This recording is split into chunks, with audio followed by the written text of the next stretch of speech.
Hello everyone. Some people say that one of the best way to improve English speaking skill is by reading out loud. And now I found a story that I can read it out loud. The title of this story is The Wrong Presentation. A true story inspired. I found it online. In an office in Manila, a junior employee was given a simple but important task: to present a weekly report in front of his manager and several team members. It wasn't his first time presenting, but it was the first time he was doing it in front of higher management.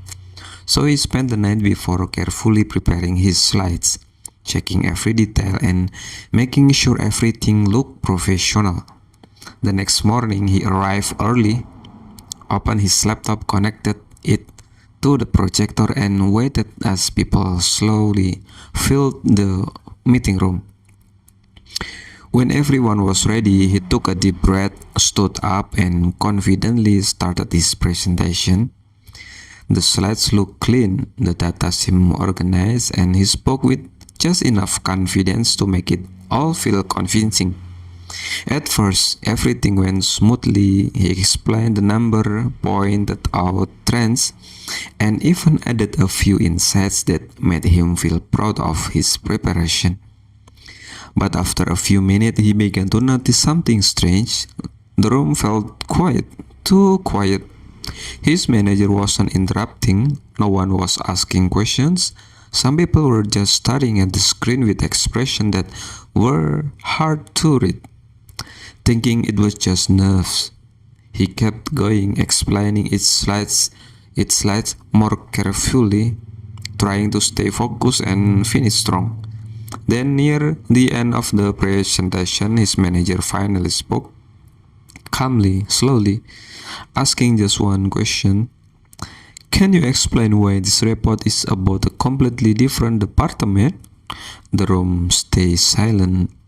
The employee paused, looked back at the screen, and for the first time, really looked at the title slide. Different department name, different data, different project. In that moment, everything clicked. He had opened the wrong file. Not just any file, but someone else's presentation. And he had just confidently explained it for almost 10 minutes. The employee stood there, completely still, while the room remained quiet for a few seconds longer than usual. Then, unexpectedly, someone at the back started laughing.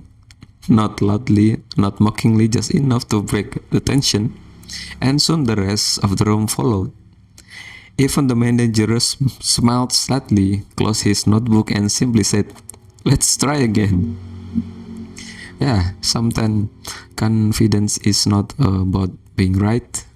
It's about how long it takes to realize you are not. Okay, that is the story for today as part of my learning process, step by step.